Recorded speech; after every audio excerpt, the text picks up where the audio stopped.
Bonjour à tout le monde. Merci d'avoir pu vous rendre disponible ainsi à la dernière minute. C'est vrai que c'est une réunion qu'on organise un petit peu dans l'urgence, une réunion qui va avoir comme objet essentiellement des points administratifs, c'est de faire un état des lieux de notre situation et de notre rentrée. On reportera donc les sujets un peu plus pratiques, pédagogiques ou éducatifs, même si c'est pourtant ceux-là qui nous tiennent le plus à cœur. Malheureusement, on doit rester encore concentré sur de l'administratif. Donc ce que je voudrais ce matin, en essayant voilà, d'être le plus concis, c'est vous présenter les membres de l'équipe qui sont présents ce matin. Ensuite, faire un état des lieux administratif sur la déclaration d'ouverture, les normes ERP, voir comment on peut s'organiser la rentrée et surtout l'avant-rentrée pour vous. Euh, Justement, pour cette avant-rentrée, mettre peut-être en place un outil de communication entre nous. C'est une demande qui avait déjà été faite plusieurs fois par plusieurs familles, de pouvoir peut-être avoir un outil de communication entre les familles pour favoriser une entraide, des premières rencontres. Et là, ça va être essentiel pour organiser l'avant-rentrée. Et enfin, on terminera par des petits points autour des effectifs, le nombre d'élèves, comment on confirme son inscription ou pas, quels sont les points à prendre en compte pour confirmer son inscription. Je voudrais faire voilà, une petite parenthèse sur le dispositif sanitaire. Aujourd'hui, on sait un petit peu plus ce qu'il va en être à la rentrée. Et je sais que pour beaucoup, c'est un élément aussi qui conditionne la scolarisation. Voilà, donc je me lance, je m'excuse, ce sera peut-être une réunion un petit peu descendante et d'information. On essaiera de faire des moments peut-être plus collégiales par la suite et surtout pas par écran interposé. Mais encore aujourd'hui, on va devoir utiliser ces outils-là. Donc d'abord, simplement pour présenter, puis aussi remercier l'équipe parce que là, on peut se féliciter. On est sur une réunion qu'on peut considérer comme étant notre réunion de pré-rentrée. Donc, on peut se féliciter parce que ça fait plus d'un an et demi qu'on travaille sur ce projet. Et enfin, on peut avoir une réunion qui s'appelle réunion de pré-rentrée avec des membres de l'équipe et des parents présents. Euh, c'est moi qui prends la parole aujourd'hui, mais je n'y serais jamais arrivé seul. C'est une équipe. Je vais les présenter rapidement pour qu'on entre vite dans le vif du sujet. Est connectée sous le nom d'Olivier aujourd'hui, mais c'est Karen. Vous la connaissez tous et toutes parce que vous l'avez déjà eu au téléphone. Karen a eu depuis le début en charge les aspects de communication, de relations en famille.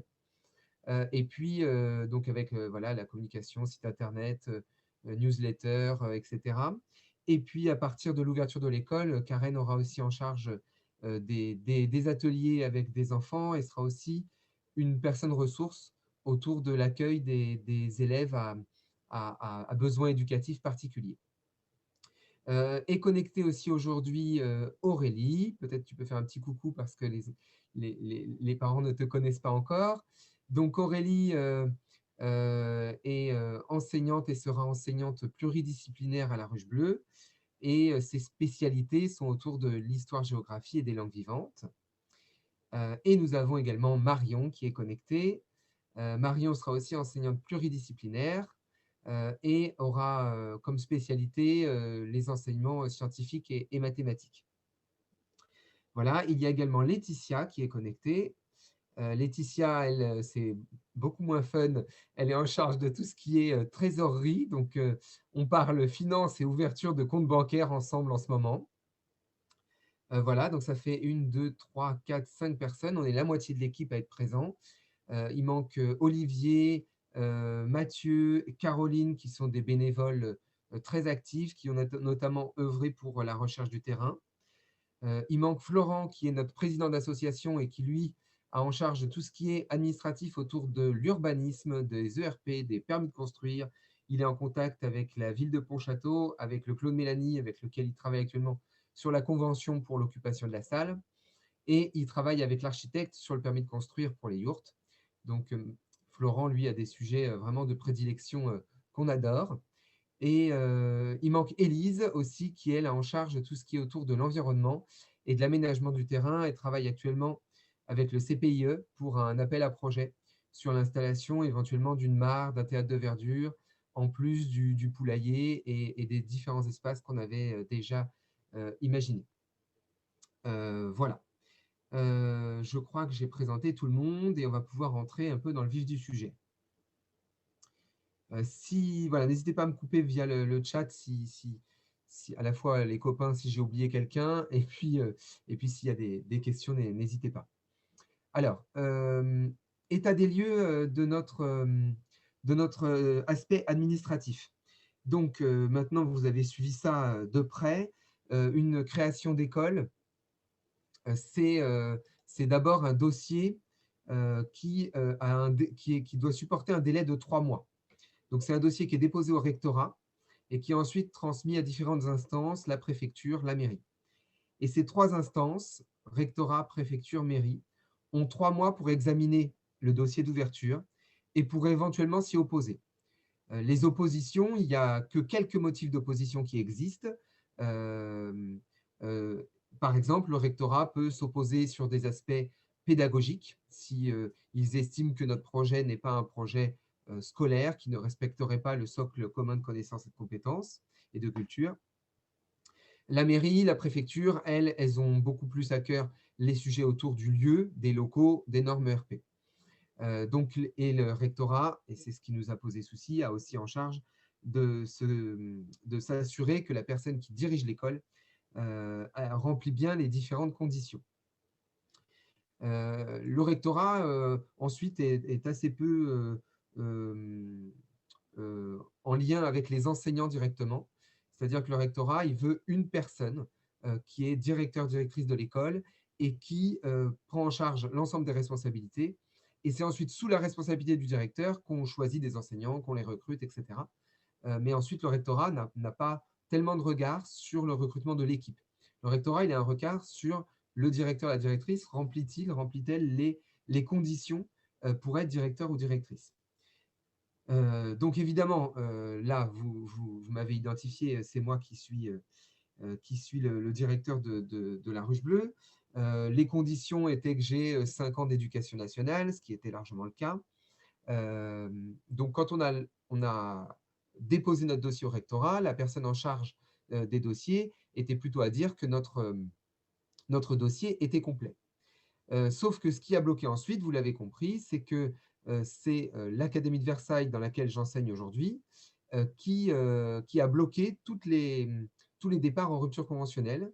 Et donc, depuis un peu plus d'un mois, tout était en pause à cause du fait que je n'étais plus libéré de mes fonctions au sein de l'Académie de Versailles. Et de ce fait-là, le 28 juillet, on avait reçu un recommandé du rectorat de Nantes qui spécifiait qu'on ne pouvait pas ouvrir l'école et qui s'opposait à l'ouverture de l'école, puisque je n'étais pas libéré de mes fonctions au sein de l'Académie de Versailles pour diriger l'école indépendante, la Ruche Bleue. Donc ensuite, eh bien, il a fallu batailler avec l'Académie de Versailles, ça a été fastidieux et long. Finalement, ça s'est démêlé avant-hier. En résumé, ils se sont rendus compte qu'ils avaient commis une erreur, qu'ils ne respectaient pas le droit du travail, puisqu'on avait on était 16 enseignants concernés par le sujet, et on avait tous eu un accord oral. Donc, les délais, ils avaient ensuite des délais à respecter. S'ils devaient s'y opposer, ça devait se faire par recommandé. Or, ils avaient fait seulement un mail.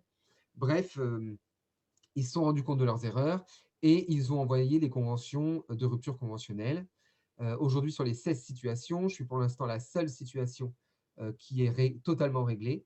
Et puis, les autres enseignants dans cette situation vont voir leur situation se régler dans les jours à venir.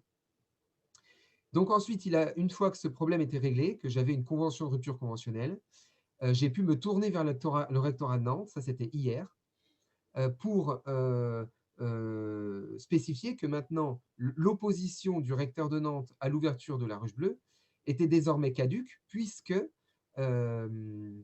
j'étais libre de diriger la Ruche Bleue et que j'avais en main une convention de rupture conventionnelle que j'ai pu antidater au 30 juillet. Donc en plus, je n'étais même plus dans le délai de rétractation. Parce que si j'étais encore dans un délai de rétractation, ça aurait repoussé de 15 jours de plus notre rentrée.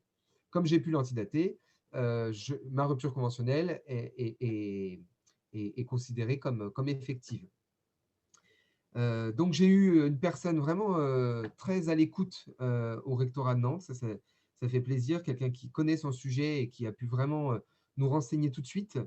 Euh, euh, on avait aussi imaginé, vous l'avez suivi par mail, on avait aussi imaginé sur un temps intermédiaire que ce soit Marion qui soit directrice de l'école, parce que Marion répondait aussi aux conditions pour diriger l'école. Aurélie aussi d'ailleurs, mais comme elle était déjà en poste, ce serait plus compliqué. Marion étant en dispo, on avait imaginé que Marion puisse prendre sur un temps le relais au niveau de la direction de l'école. J'ai eu la confirmation hier que c'était possible, mais que ce n'était pas en notre faveur parce que ce serait considéré comme un nouveau dossier de déclaration d'ouverture et donc on repartait pour 3 mois de délai. Donc l'idée d'inscrire Marion comme directrice n'était finalement pas en notre faveur puisqu'on aurait pris 3 mois de délai en plus, puisque c'est considéré comme un nouveau dossier.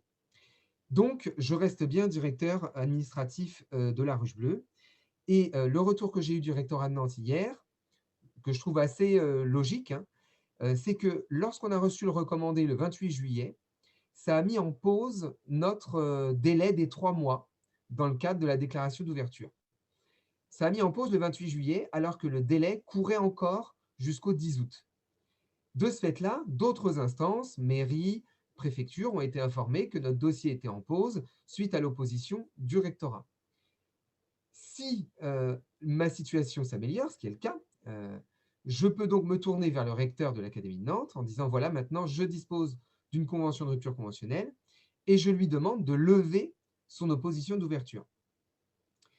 Et à partir du moment où le recteur aura levé son opposition d'ouverture, ce qu'il va faire, puisque le motif qu'il invoquait n'existe plus aujourd'hui, puisque je suis libéré de mes fonctions, eh bien, le délai des 3 mois reprend là où il s'était arrêté. Donc, comme il nous restait entre le 28 juillet et le 10 août de délai à consommer, entre guillemets, eh bien, du coup, il nous reste 14 jours de délai à faire avant de pouvoir faire une rentrée.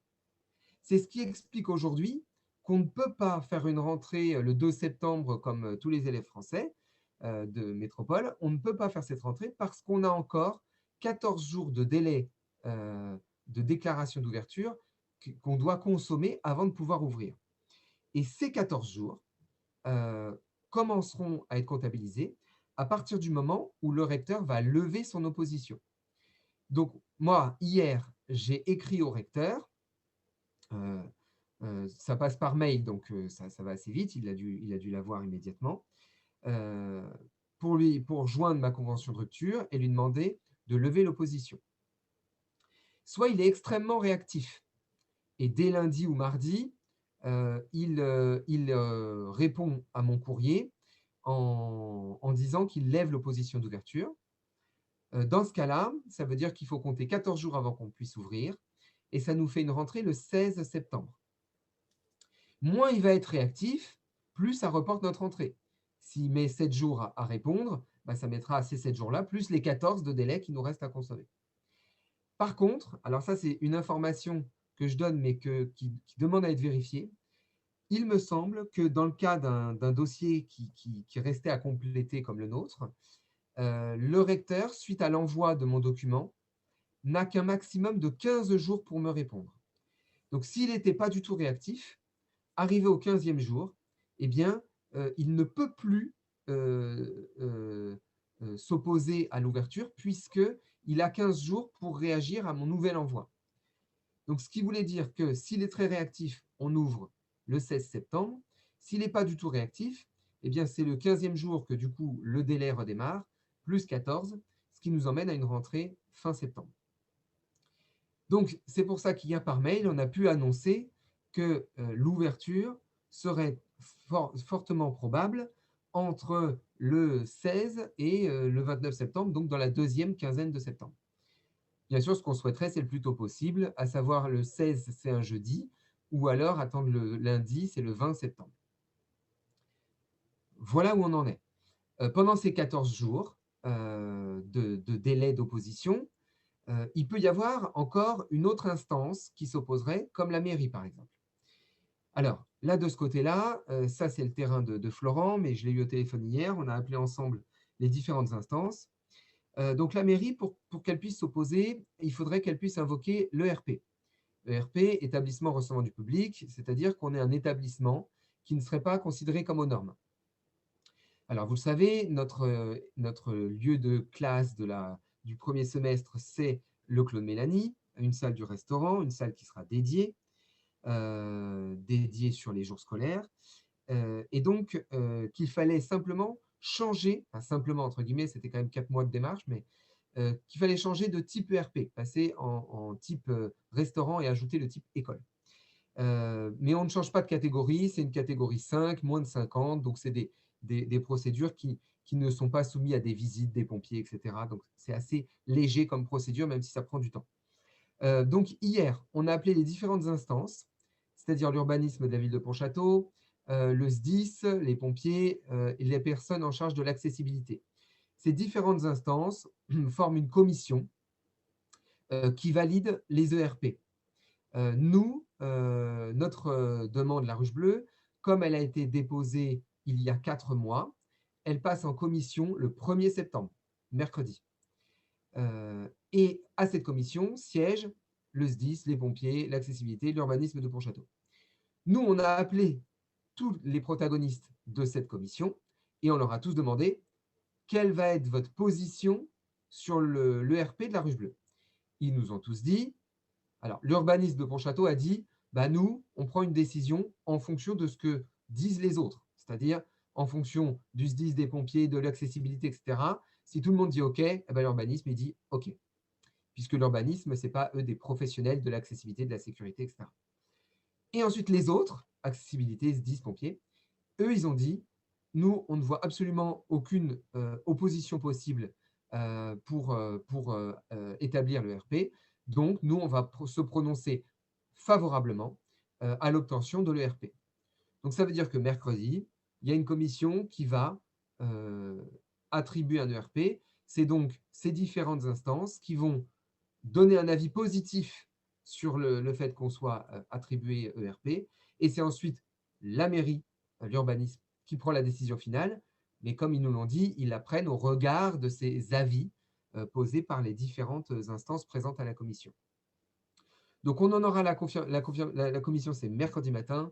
Donc, Florent a convenu avec la personne en charge de l'urbanisme de l'appeler mercredi après-midi.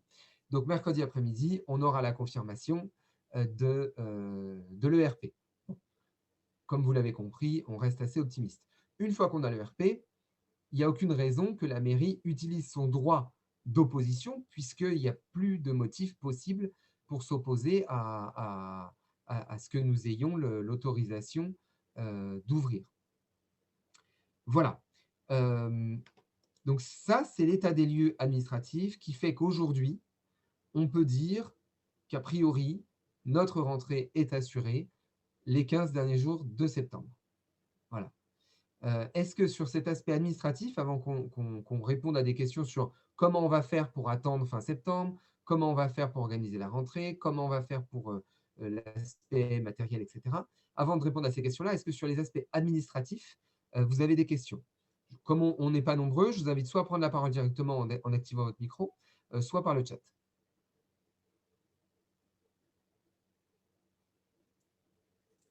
Alors, juste faites-moi un petit signe si j'ai été à peu près clair dans mon propos et si, voilà, si...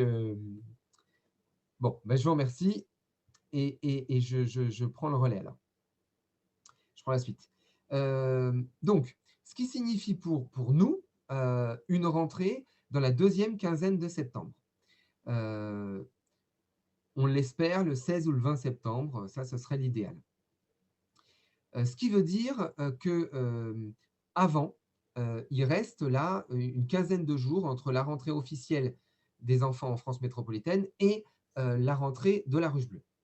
Alors, vous savez, en tant que parent, vous êtes soumis à une obligation scolaire qui, à partir de 3 ans, on est obligé de scolariser son enfant, soit en instruction en famille, soit dans une école.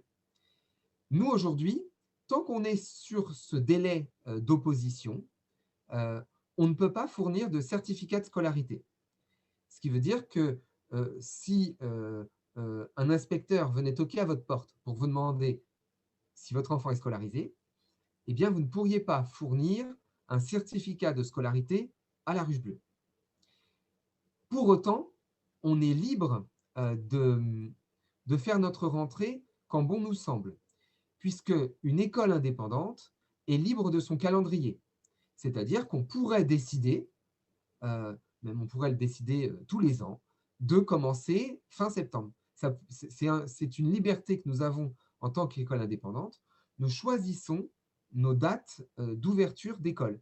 C'est ce qui nous permet de choisir de travailler ou non le mercredi, le samedi, d'ouvrir l'école sur les vacances scolaires, de faire des rentrées soit anticipées, soit reportées. On est libre de notre calendrier scolaire en tant qu'école indépendante. Donc, on a le droit de faire cette rentrée fin septembre. Ça, on a le droit. Par contre, ce qu'on ne peut pas, c'est fournir aux familles un certificat de scolarité tant qu'on est soumis à un délai d'opposition. Donc, nous, on ne peut pas fournir un certificat de scolarité. Ce qu'on peut fournir, c'est une attestation d'inscription. C'est-à-dire, on peut faire un document qui dit que vous êtes inscrit. Mais ça ne vaut pas certificat de scolarité. Donc, vous êtes devant la problématique de l'obligation scolaire. C'est-à-dire que comme on est obligé de scolariser son enfant dans une école ou de faire l'instruction en famille, vous êtes sous cette obligation-là. Alors, cette obligation ne prend cours que 8 jours après la rentrée. C'est-à-dire qu'il y a une tolérance sur les 8 premiers jours de non-scolarisation d'un enfant. Cette règle, elle existe notamment pour les gens qui déménagent. Quand on déménage, on n'est pas obligé de scolariser son enfant tout de suite. Donc, il y a une forme de tolérance sur 8 jours. Ce qui veut dire que comme la rentrée est le 2 septembre, cette tolérance existe jusqu'au 10 septembre, alors qu'on va faire notre rentrée que le 16 ou le 20. Donc, vous êtes devant deux choix. Soit vous dites, bon, il y a peu de chances que je reçoive la visite d'un inspecteur entre le 10 et le 20 septembre, et auquel cas, j'essaierai de négocier avec mon attestation d'inscription en disant, oui, je sais, mais la Ruche Bleue arrive. Et ça, c'est de votre responsabilité de dire, je prends le risque, il y a peu de chances qu'on vienne me titiller sur les 3 premières semaines de septembre. Donc, soit vous dites, je prends le risque, j'inscris mon enfant nulle part, j'ai une attestation d'inscription qui ne vaut pas certificat de scolarité, mais je n'entame pas d'autres démarches. Ou alors, l'autre démarche possible, c'est de s'inscrire sur le mois de septembre en instruction en famille.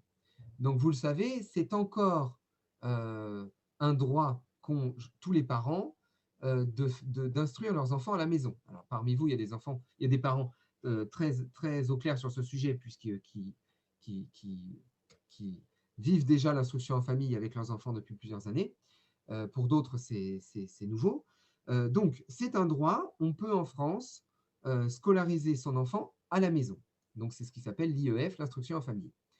C'est un droit encore cette année, puisque depuis tout récemment, on a appris que le régime qui était jusqu'alors un régime de déclaration d'instruction en famille, à partir de la rentrée 2022, deviendra un régime sur autorisation, soumis à certaines conditions. On ne va pas rentrer dans le débat sur l'instruction en famille, maintenant en tout cas, mais en tout cas, pendant encore l'année 2021-2022, l'instruction en famille est sur un simple régime de déclaration. Cette déclaration, et là je vais passer la parole à Marion, qui est beaucoup plus au clair sur le sujet que moi, cette déclaration se fait auprès de la mairie et du rectorat et n'est qu'une simple déclaration et court pour toute l'année scolaire, sauf si pendant l'année, vous scolarisez votre enfant. C'est ce qui va se passer avec la Ruche Bleue.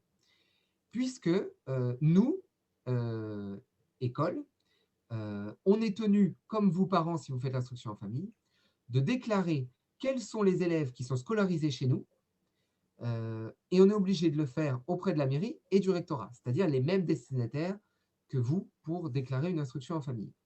Ce qui signifie que vous allez vous déclarer une instruction en famille pour l'année scolaire, mais dès que la Ruche Bleue va ouvrir, eh bien nous, on prendra le relais et on déclarera vos enfants comme étant inscrits à l'école La Ruche Bleue auprès de la mairie et du rectorat, ce qui du coup viendra prendre le relais de l'instruction en famille pour vos enfants d'un point de vue administratif. Et là, je vais donner peut-être la parole à Marion qui, à la fois, est beaucoup plus au clair sur le sujet et qui, en plus, peut nous donner des outils pour que ce soit facile à mettre en œuvre. Oui, en fait, mes enfants étaient aussi en instruction en famille cette année et le seront d'ailleurs l'année à venir. Et il s'agit simplement d'un courrier à faire, mais je reconnais plusieurs familles qui sont aussi en instruction en famille. Et donc, il s'agit seulement de 2 courriers à envoyer où vous indiquez le nom de vos enfants et vous indiquez que vous faites l'instruction en famille. Donc, vraiment, c'est juste une déclaration. Il n'y a pas d'autorisation à avoir ou quoi. À partir du moment où vous avez envoyé le courrier, c'est OK, vous faites l'instruction en famille. On peut effectivement, on en parlait avec Bruno hier, on peut éventuellement vous fournir un courrier type sur lequel vous rajoutez le nom de vos enfants, votre nom à vous aussi, c'est mieux. Et voilà, ouais, si vous en avez besoin.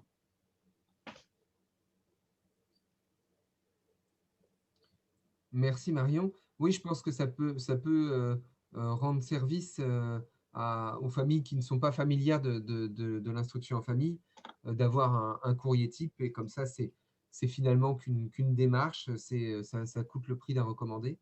Et ça permet d'être administrativement dans les clous, quoi. Est-ce qu'il y a des questions sur cette alternative?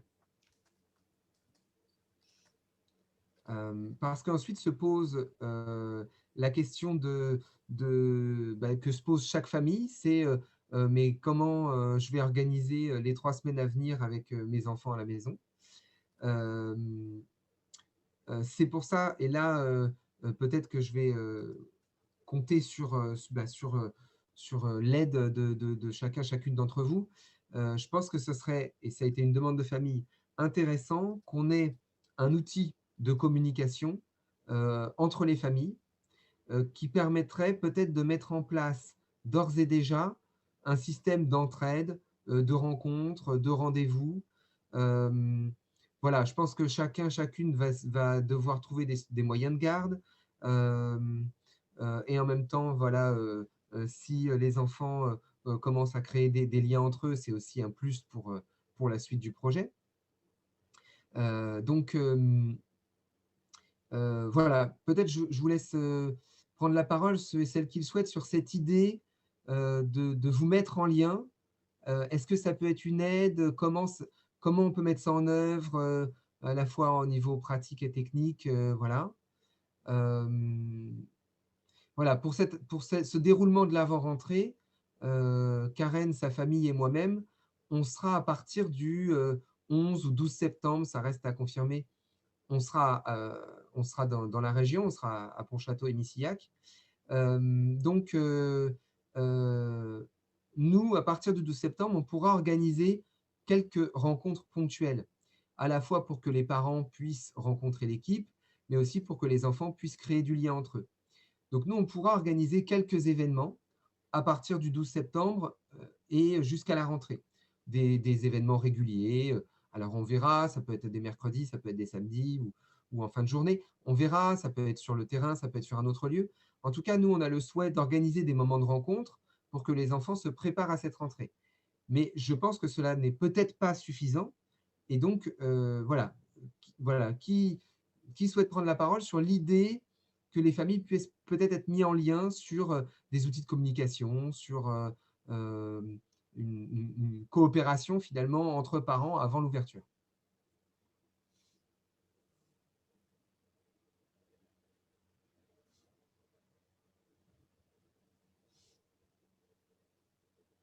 Alors, je sais que Enata, qui n'est pas présente aujourd'hui et qui est, qui est une maman de la Ruche Bleue, si je puis dire ainsi, a préparé un courrier qu'elle souhaitait vous envoyer justement dans ce but-là, de vous mettre en relation.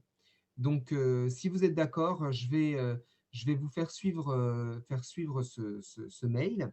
Et puis, Enata prendra le relais sur la mise en relation de tout le monde. Alors, ça peut être une liste de mails, ça peut être un groupe WhatsApp ou un autre outil. Mais l'idée, c'est peut-être voilà, d'avoir un moyen de se rencontrer, d'être en lien, de se filer un coup de main sur de la garde d'enfants ou je ne sais pas ce qui peut voilà, vous rendre des services. Voilà, dans le chat, il y a aussi une proposition de groupe WhatsApp. Voilà. Donc, bah, ce que je propose, c'est à la suite de cette réunion qu'on passe sur une étape où chacun va confirmer la possibilité d'inscrire son enfant à la ruche bleue dans les conditions qui sont les nôtres aujourd'hui.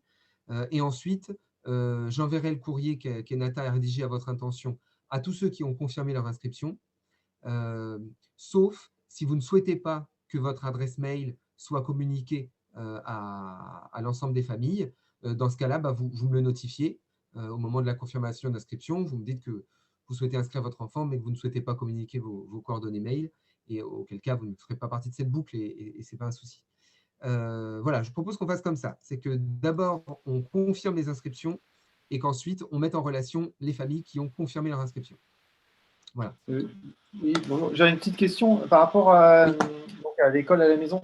Si effectivement on choisit cette option-là, est-ce que on aurait la possibilité d'avoir, est-ce que vous avez un support ou quelque chose pour faire concrètement l'école à la maison pendant une quinzaine de jours? Bon, je pousse peut-être un petit peu loin parce qu'effectivement, je pense pas qu'il y ait de contrôle, mais on ne sait jamais qu'on puisse effectivement justifier de ce qu'on fait à la maison Oui. et qu'on puisse. Alors, Voilà. j'avais reçu. Ouais, je ne sais pas encore bien répondre à cette question. J'avais reçu votre question par mail sur ce point-là. Je pense qu'effectivement, on pourrait imaginer qu'il y ait un contenu commun. Ça pourrait nous permettre aussi que les enfants se préparent à leur rentrée à la ruche bleue. Néanmoins, je ne sais pas encore, peut-être qu'avec Marion et Aurélie, on prendra un temps pour y réfléchir. Je ne sais pas exactement quelle forme ça pourrait prendre, parce que à la fois, nous, on ne connaît pas les élèves, donc proposer des choses adaptées à chacun est compliqué. C'est pas comme si, par exemple, on avait une interruption de scolarité à cause du Covid en cours d'année, on arriverait à envoyer du contenu parce qu'on connaît les élèves. Là, aujourd'hui, on ne connaît pas les élèves, donc c'est un peu plus compliqué d'imaginer un contenu. Et d'autant plus que on accueille des niveaux d'âge et de classe très différents. Donc, ce serait compliqué de préparer quelque chose d'individuel. Ça ferait beaucoup de choses individuelles à préparer. Alors, je vais voir comment, avec Marion Aurélie, on peut peut-être se faire un petit moment pour réfléchir à du contenu qui pourrait être accessible à plusieurs niveaux de classe et qui pourrait être transdisciplinaire et qui n'irait pas non plus à contre-courant par rapport à notre projet. L'idée, ce n'est pas d'envoyer une batterie d'exercices parce qu'on n'est pas non plus tout à fait dans ce qu'on veut faire de la ruche bleue en envoyant des batteries d'exercice. Donc, il faut qu'on trouve peut-être quelque chose de cohérent pour à la fois, il y a deux attentes dans votre question. Il y a celle de remplir aux obligations administratives de faire quelque chose dans cette instruction en famille.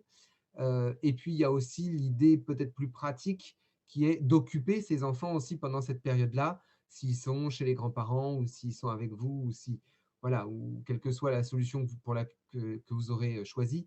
Voilà, il y a deux aspects. Il y a l'aspect administratif, l'obligation d'instruire son enfant, et il y a l'aspect pratique de comment on va occuper notre enfant pendant 3 semaines. Si nous, on travaille à la maison, par exemple, je pense aux parents qui télétravaillent et qui vont pouvoir garder leur enfant pour cette raison-là, ils aimeraient bien que leur enfant soit occupé quand même à quelque chose. Alors, bon, je ne réponds pas tout de suite à cette question, mais je l'entends. Et puis peut-être qu'avec Aurélie et Marion, à trois cerveaux, on peut peut-être trouver quelque chose de pertinent et qui ne soit pas à contre-courant de nos objectifs pédagogiques. Oui, sinon on avait pensé à la solution de prendre des cours à la maison, mais il y a certains cours qui sont gratuits. Donc, parce que le problème de certaines écoles qui nous intéressaient pour donner des cours à la maison, c'est qu'en fait, on doit payer pour l'ensemble de l'année. Donc là, c'est un peu dommage pour 15 jours de payer une année entière de cours. Il me semble qu'il y a des cours qui sont gratuits. Hein, peut-être. Alors là, oui, alors ça c'est bien vu. C'est bien vu parce que je vais regarder ça de plus près. Parce que justement, puisque les classes et les écoles, là peut-être c'est le Covid qui va nous aider pour une fois, comme les écoles et les classes sont fermes les unes après les autres, puisque dès qu'il y a un cas de Covid, la classe ferme, le CNED a mis en place ce qui s'appelle école à la maison, ma classe à la maison, quelque chose comme ça, et met à disposition du contenu à destination des élèves dont les classes ferment. L'avantage, c'est que je bénéficie, moi encore, d'une adresse académique, et puis Aurélie et Marion certainement aussi. Donc, en plus, on a accès pleinement à ces outils-là. Donc, peut-être qu'effectivement, ça peut être un outil. Et en plus, ça s'appelle ma classe à la maison. Ils m'ont écrit hier, en me disant justement que l'outil était relancé, puisque des classes vont être fermées dès la rentrée. Donc, il y a peut-être du contenu. Alors là, on va être sur du contenu très traditionnel en termes d'approche pédagogique, mais il y a peut-être un contenu possible de ce côté-là, là, de ma classe à la maison fournie par le CNED. Et effectivement, c'est du contenu gratuit lié à la crise sanitaire. Donc, parce oui, qu'après, on c'est peut bien vu. effectivement sélectionner, parce que le contenu ne sera peut-être pas toujours adapté, mais administrativement, ça permet de justifier. Ouais, c'est pas mal. Et puis, si on est sur la meilleure alternative, c'est-à-dire une rentrée le 16 septembre, en fait, c'est 2 semaines. Donc, Oui. ils proposent des modules. La classe à la maison, ils proposent des modules par niveau et hebdomadaires. Donc, une semaine de travail de CE2, par exemple. Donc, ça peut être effectivement un outil. Et puis, à la fois, ça peut alimenter un peu votre enfant à la maison s'il y a besoin de lui fournir du contenu. Et puis, en termes effectivement administratifs, ça permet de dire, bah voilà, on suit cet outil-là.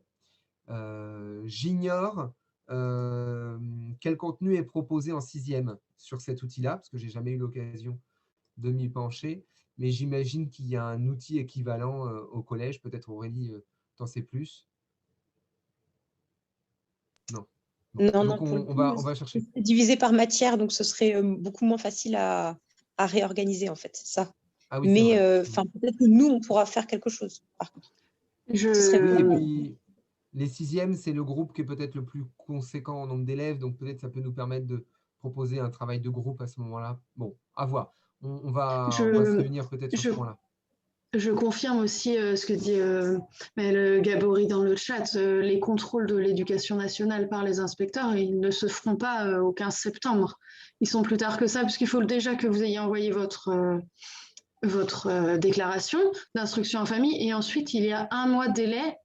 L'inspecteur doit vous prévenir un mois avant de venir. Donc, en fait, au mieux, l'inspecteur, si vous envoyez votre courrier le 1er septembre, l'inspecteur, au plus tôt possible, il peut venir le 1er octobre. Ce que les inspecteurs ne font pas. De mon expérience, je n'ai pas vu d'inspection au mois d'octobre. Les autres familles qui sont en instruction en famille depuis plus de temps peuvent peut-être confirmer. Donc, il n'y a pas de crainte à avoir de devoir justifier auprès d'un inspecteur ce que vous avez fait pendant les 15 jours ou les 3 semaines avec votre enfant. Donc de ce côté-là, il y a quand même à s'enlever du stress, je crois. Après, si votre question, c'est... Pardon, Maëlle, vas-y. Pour intervenir, c'est souvent, par ici dans la région, c'est à partir de début de l'année, en fait, janvier-février, les contrôles de l'éducation nationale. À la rigueur, il peut y avoir, mais en 15 jours, 3 semaines, ça m'étonnerait, mais un contrôle pour le côté social, soit des gendarmes de votre commune, soit de la mairie. Mais en 3 semaines, moi, j'avais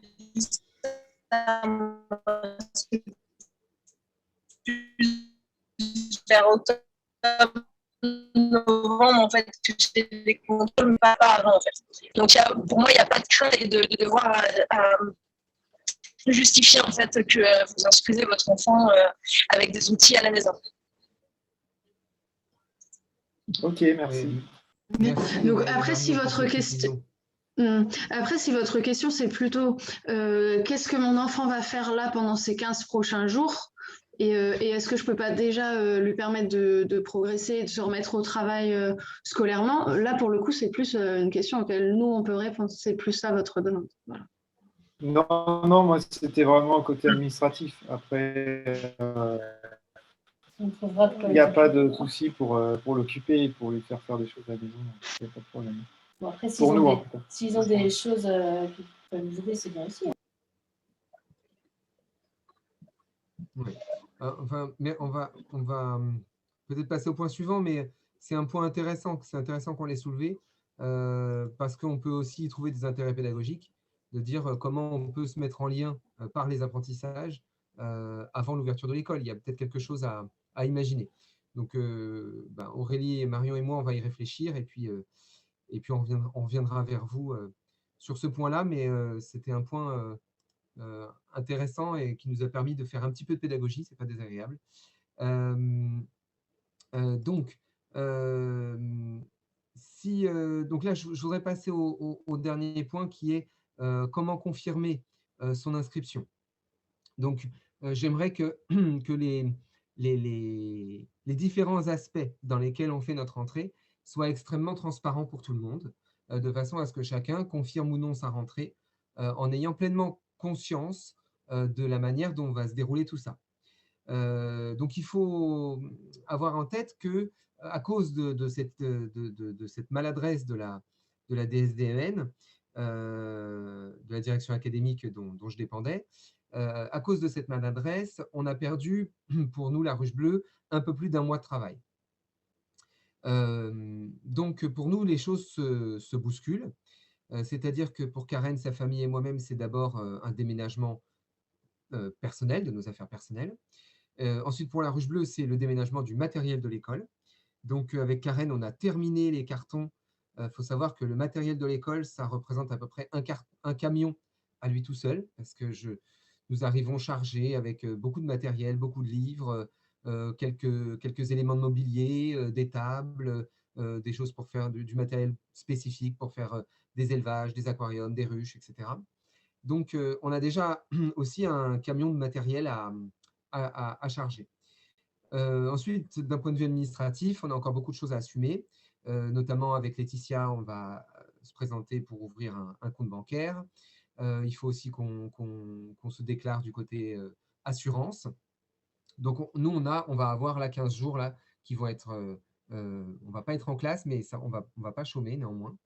Ce qui va nous permettre d'arriver le 12 septembre avec Karen et sa famille. À partir de là, on pourra commencer à penser à des rencontres, à des rassemblements, etc. Néanmoins, il faut avoir en tête que la rentrée va se dérouler de manière progressive, je dirais sur quelques semaines jusqu'aux vacances d'automne, parce que on n'aura pas tout l'équipement d'une classe immédiatement. Donc, il faut avoir en tête qu'au début, on va utiliser les tables du restaurant, on n'aura peut-être pas tout de suite un mobilier adapté, on a quelques tables adaptées, notamment pour les maternelles, heureusement, mais on n'aura pas du mobilier type classe tout de suite. En plus, vis-à-vis de la gestion de notre budget, on fait appel beaucoup à de la récupération, à de l'achat d'occasion. Donc tout ça, ça va se mettre en place progressivement. Donc l'aspect mobilier, fourniture, matériel de l'élève, on a beaucoup de choses, mais l'ensemble va arriver progressivement. Donc il faut avoir en tête que voilà, le premier jour de la rentrée, ce n'est pas la classe idéale qui accueillera vos enfants, c'est une classe qui démarre. D'un point de vue pédagogique et notamment de pédagogie coopérative, je trouve ça très intéressant parce que du coup, les élèves vont participer aussi à la construction de leur classe, à aménager des coins, des espaces, des outils d'organisation, etc. Donc, j'y vois aussi des intérêts pédagogiques dans le fait de ne pas fournir une classe clé en main aux élèves parce que on va pouvoir construire ensemble aussi notre espace de travail. Donc, il faut avoir en tête voilà, cette rentrée qui va se dérouler de manière progressive. En termes d'effectifs, on avait pour cette rentrée 23 inscriptions. Sur ces 23 inscriptions, une quinzaine étaient des inscriptions définitives. Et puis, voilà, il y avait encore 8 inscriptions qui étaient en cours de confirmation. Aujourd'hui, avec les difficultés qu'on a rencontrées, il y a fort à parier qu'on va réduire un petit peu l'effectif. Moi, je ferai un pronostic autour d'une quinzaine d'élèves. Je pense qu'on fera une rentrée autour d'une quinzaine d'élèves. Cependant, les demandes continuent d'arriver. Alors qu'on n'a pas d'outils de communication, puisque vous savez qu'on a été privé de notre page Facebook. Et aujourd'hui, les demandes continuent à arriver, à savoir que pour la rentrée 2022, nous avons déjà 51 demandes d'inscription, en comptant celle de 2021. Donc, c'est-à-dire, aujourd'hui, alors qu'on n'est pas encore une école existante, on sait déjà qu'en 2022, il y a de la demande au-delà de 2 classes, puisqu'on voulait être autour de 20 élèves par classe, donc avec 51 demandes, on est déjà au-delà de 2 classes. Donc, on ne sait même pas si en 2022, on pourra accueillir tout le monde ou s'il faut déjà penser à 3 classes. En tout cas, on fait un permis de construire qui peut aller jusqu'à 3 classes au cas où, mais il faut voir si on a les épaules financières et aussi en termes d'équipe pédagogique. Ça, c'est un autre sujet. En tout cas, là, on fait une rentrée avec une quinzaine d'élèves, je pense, de la petite section à la 6e. En termes d'adultes, c'est donc moi qui serai là à temps plein.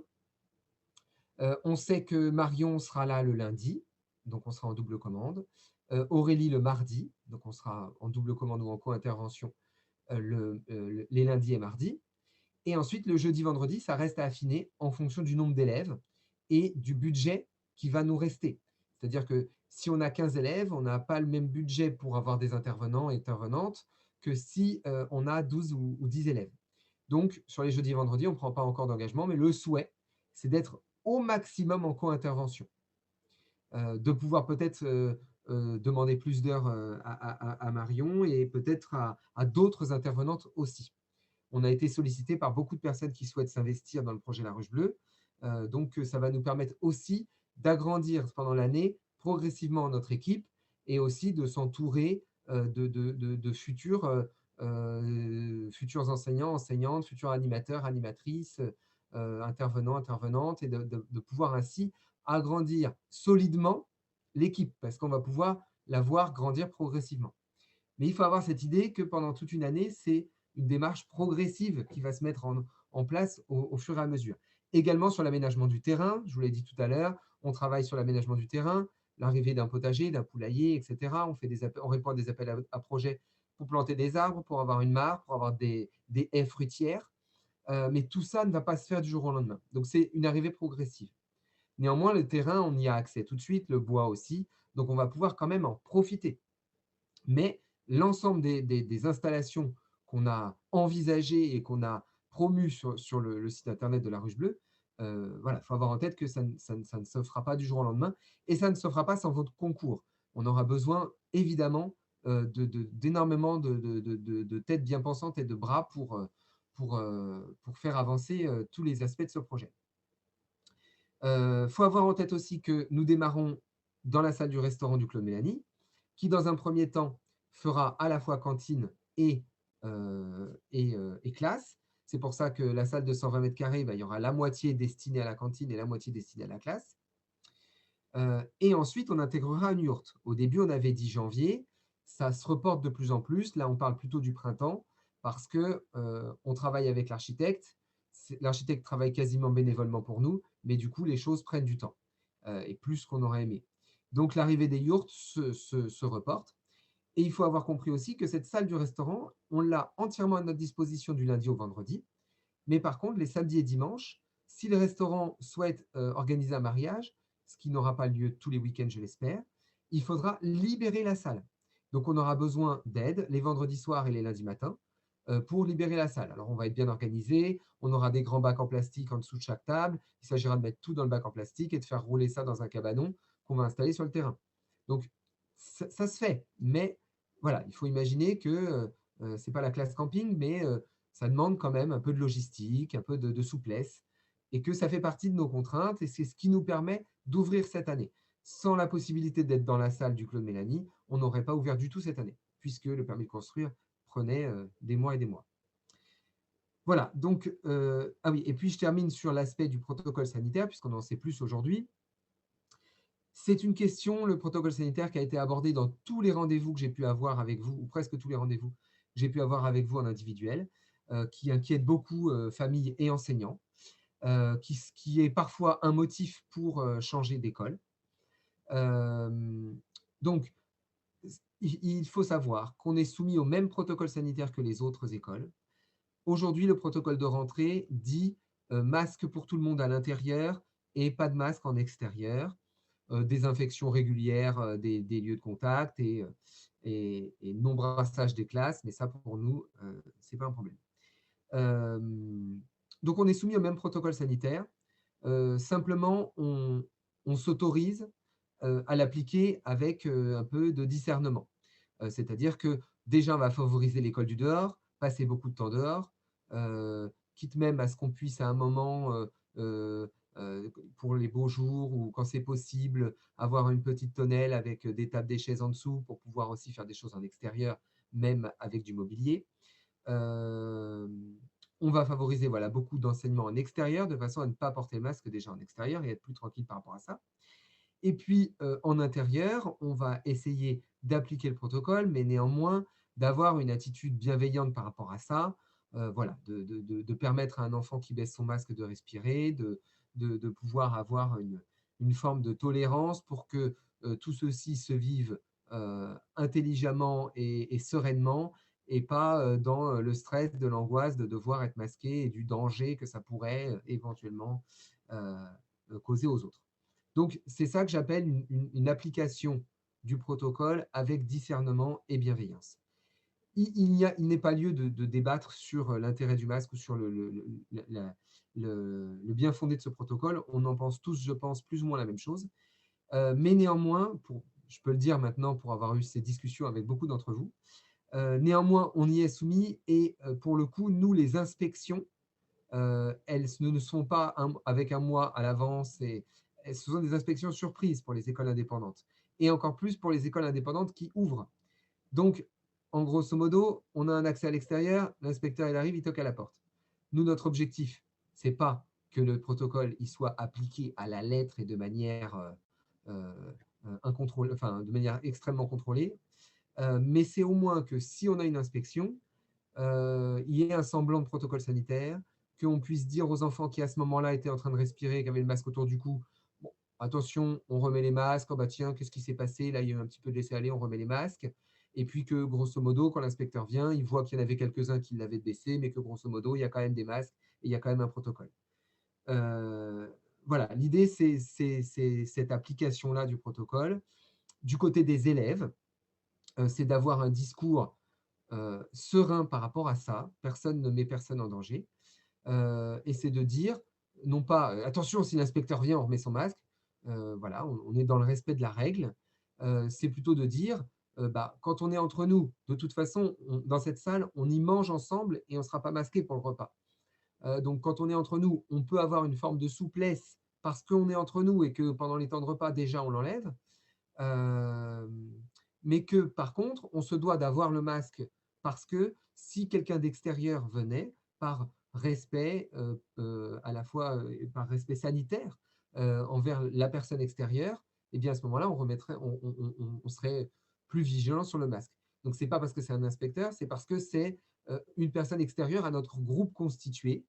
Donc, ce serait le cas s'il y a un intervenante, si, je ne sais pas moi, des pompiers viennent de la caserne nous parler de leur métier, ce jour-là, on mettra le masque parce que ce sont des personnes extérieures et que par respect à la fois du protocole et de la personne, on ne sait pas quel est son avis sur la question, à ce moment-là, on porte le masque quand il y a quelqu'un d'extérieur, de façon à ce qu'en résumé, on n'oublie pas complètement l'existence d'un protocole et que ça ne puisse pas venir aussi porter préjudice à l'école La Ruche Bleue qui, après tous ces mois de travail, n'a pas envie de fermer pendant la première année. Voilà. Donc, voilà l'ensemble des points que vous devez prendre en considération, en plus de votre organisation familiale, pour décider si vous êtes toujours partante pour inscrire vos enfants à La Ruche Bleue à la rentrée. Je vous remercie d'avoir participé à cette réunion. Merci encore infiniment à l'équipe de La Ruche Bleue, sans qui on n'en serait pas là. Et puis, de toute façon, on ne manquera pas de communiquer, de vous donner des nouvelles. Ce matin même, je viens de recréer une page Facebook de façon à ce qu'on puisse aussi communiquer avec l'extérieur, parce que c'est intéressant de faire connaître des initiatives comme celle-là, pas seulement pour avoir de nouvelles inscriptions, parce qu'on n'a pas trop de soucis de ce côté-là, mais c'est aussi grâce à la page Facebook qu'on avait des prises de contact d'enseignants, même d'enseignants très loin, qui voulaient se former, qui s'intéressent aux pédagogies coopératives. On travaille avec un chercheur en sciences de l'éducation qui nous a rencontrés également par ce biais-là. Donc, il y a peut-être lui crée une école en Espagne, donc il y aura peut-être des échanges possibles avec son école. Bref, c'est intéressant qu'on continue de communiquer, même si on va réussir à ouvrir une école. C'est intéressant qu'on continue à communiquer. C'est parfois une erreur que font les écoles qui ouvrent, c'est qu'une fois qu'elles ont ouvert, elles se referment sur elles-mêmes tellement ça a été difficile. Et du coup, ne communiquent plus. Alors qu'en fait, je crois que ce type de projet gagnera à être connu pour que d'autres projets puissent émerger et qu'on puisse rencontrer des enseignants, faire de la formation et ne pas nous se replier sur nous-mêmes. Donc, c'est pour ça qu'on recrée une page Facebook. Je viens de vous mettre le lien sur le chat. Il n'y a rien pour l'instant comme contenu, mais en tout cas, si vous voulez la consulter, la suivre, vous avez le lien. C'est un nouveau lien puisque la précédente nous avait été piratée et du coup, le nom de la précédente page ne pouvait pas être utilisé. Voilà. Je clôt sur cette nouvelle. Merci. Voilà, on est ravis de faire une réunion de pré-rentrée et je vous dis à tous et à toutes à très très bientôt. Au revoir. À bientôt, au revoir. Au revoir, à bientôt. Merci. Au revoir. Au revoir. Merci À bientôt. Bruno. Merci beaucoup.